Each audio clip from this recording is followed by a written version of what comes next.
Hi, Greg Weldon here with the Global Macro Strategy Report for Thursday, January 9th. And it really just kind of caught me off guard. I was pretty amazed. I was looking at it in awe of all the people who pointed out the consumer credit data yesterday revealed a decline in revolving credit. I've been talking about this for months, and it's as if, and I see this all the time, we talk about something, and then some event brings it above ground, and the collective narrative becomes all about it.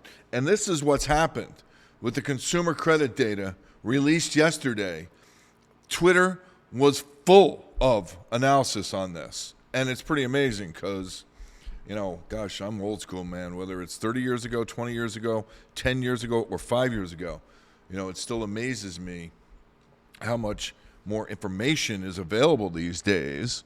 But it kind of all follows the same narrative, and it comes too late. Shocker, not.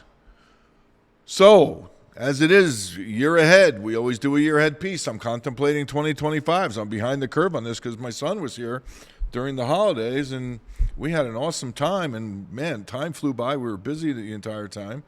And all of a sudden, it's 2025, and I didn't even change the headliner on the GMSR. It was still 2024. Up until Monday. So it's kind of interesting to see all these themes that we've talked about since the beginning of last year that are now more mainstream. Inflation down, then back up. It would establish a higher low, and this would be the new uptrend at 40 years. The labor market not nearly as healthy as the headlines would suggest. We ripped it apart every single month. China, bond yields would collapse and reach record lows happening now, and all of a sudden, this is some big epiphany to the rest of the world. The gold would appreciate in all paper currencies. That's been a layup all year. Stagflation, still not accepted as kind of a major theme, but increasingly being used as what could be the economic theme, and I've been talking about this all year. Global central banks, particularly the Fed, acquiescing in higher inflation to protect growth. Curves would steepen. Talk about it all year long, and all of a sudden, in the last couple of weeks, this is news. The cocoon would harden. Real retail sales have been deflating for almost 3 years, all right? And that ties right into credit cards and consumer credit. And using credit cards to make ends meet, credit balances are blowing out, record highs, but delinquencies looking like 2008 and 9.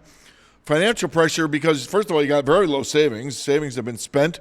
And no real wage growth because inflation eats it away the second you get the paycheck. It's worth less by the time you get it to the bank, so to speak, old school. And then a consumer credit crunch would evolve because that's what Yellen and Powell talked about late last year and how this was different from Paul Volcker. And this was the big thing that was a problem because Paul Volcker didn't have all this consumer credit and corporate credit and government credit and all the debt and all the paper to deal with. We've reached the final phase. The stuff is above ground now. People looking for a credit crunch after the data that we've been discussing all year comes out. And then you throw in the FOMC meeting minutes. You throw in the MBA mortgage data, nightmare. You throw in the ADP, and away we go. But it's a shocker, not to you, because it's not to me.